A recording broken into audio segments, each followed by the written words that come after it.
गुरुवार व्रत कथा। कथा के अनुसार प्राचीन काल की बात है।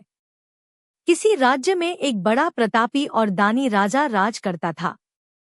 वह हर गुरुवार को व्रत रखकर दीन दुखियों की मदद करके पुण्य प्राप्त करता था, परंतु ये बात उसकी रानी को अच्छी नहीं लगती थी। वह न तो व्रत करती थी और न ही दान पुण्य में विश्वास रखती थी। इतना ही नहीं, वह राजा को भी ऐसा करने से मना करती थी। एक समय की बात है, राजा शिकार खेलने के लिए वन गए। घर पर रानी और दासी थी। उसी समय गुरु बृहस्पति देव साधु का रूप धारण कर राजा के दरवाजे पर भिक्षा मांगने आए। साधु ने जब रानी से भिक्षा मांगी तो वह कहने लगी, हे साधु महाराज, मैं इस दान और पुण्य से तंग आ गई हूँ। आप कोई ऐसा उपाय बताएं जिससे कि सारा धन नष्ट हो जाए और मैं आराम से रह सकूं। इतना सुनकर बृहस्पति देव ने कहा, हे देवी, तुम बड़ी विचित्र हो। संतान और धन से कोई दुखी होता है। अगर अधिक धन है तो इसे शुभ कार्यों में लगाओ, कुंवारी कन्याओं का विवाह कराओ, विद्यालय और बाग बगीचे का निर्माण कराओ, जिससे तुम्हारे दोनों लोग सुधरें। परंतु साधु की इन बातों से रानी को खुशी नहीं हुई। उसने कहा कि मुझे ऐसे धन की आवश्यकता नहीं है जिसे मैं दान दूं और जिसे संभालने में मेरा सारा समय नष्ट हो जाए। तब साधु ने कहा, अगर तुम्हारी ऐसी इच्छा है तो मैं जैसा तुम्हें बताता हूँ तुम वैसा ही करना। गुरुवार के दिन तुम घर को गोबर से लीपना, अपने बालों को पीली मिट्टी से धोना, राजा से हजामत बनाने को कहना, भोजन में मांस मदिरा का प्रयोग करना, कपड़े धोबी के यहाँ धुलने देना। इस प्रकार 7 बृहस्पतिवार करने से तुम्हारा समस्त धन नष्ट हो जाएगा। इतना कहकर साधु के रूप में बृहस्पति देव अंतर्ध्यान हो गए।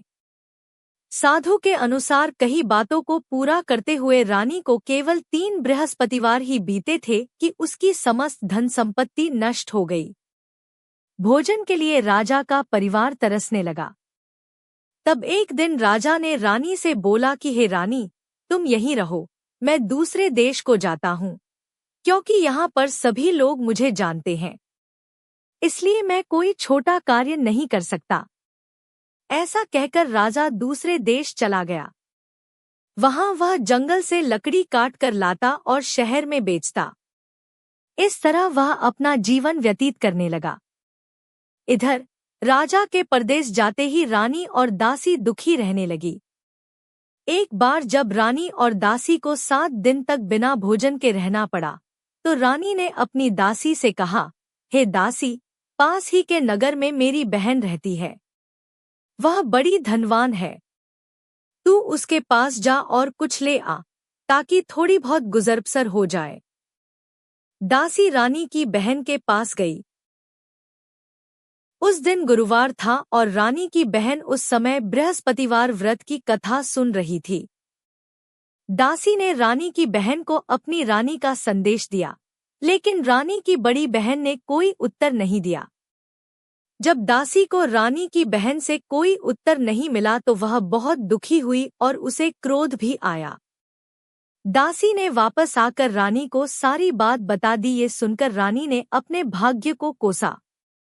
उधर रानी की बहन ने सोचा कि मेरी बहन की दासी आई थी, परंतु मैं उससे नहीं बोली, इससे वह बहुत दुखी हुई होगी।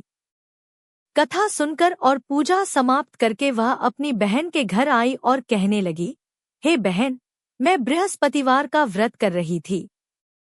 तुम्हारी दासी मेरे घर आई थी, परंतु जब तक कथा होती है तब तक न तो उठते हैं और न ही बोलते हैं, इसलिए मैं नहीं बोली। बताओ दासी क्यों आई थी? रानी बोली, बहन, तुमसे क्या छिपाऊं, हमारे घर में खाने तक को अनाज नहीं है।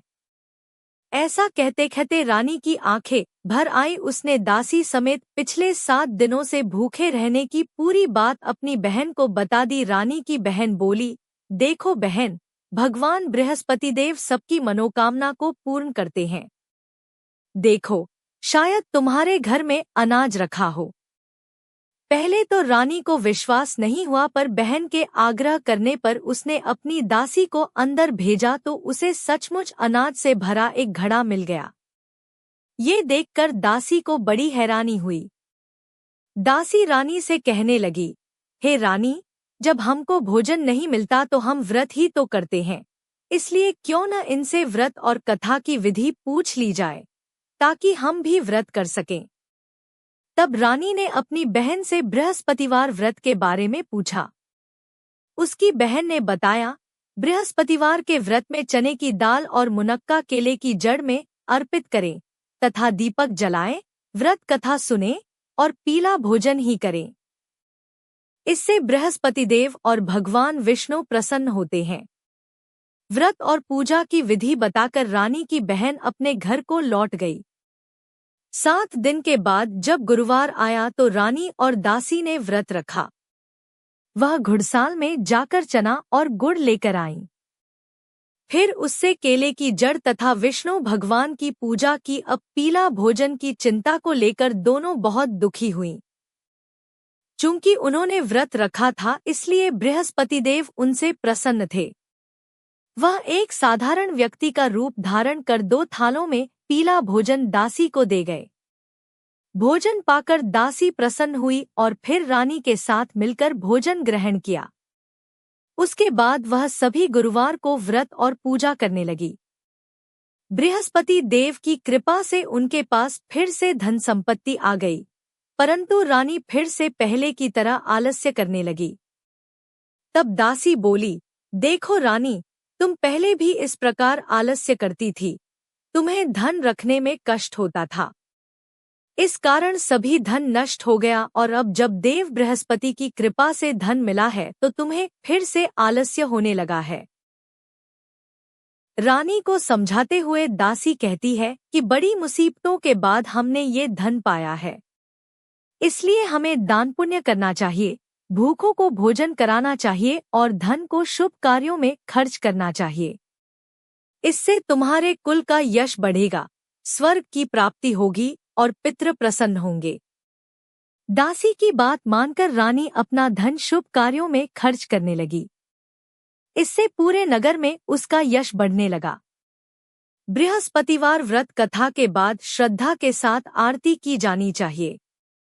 इसके बाद प्रसाद बांटकर उसे ग्रहण करना चाहिए।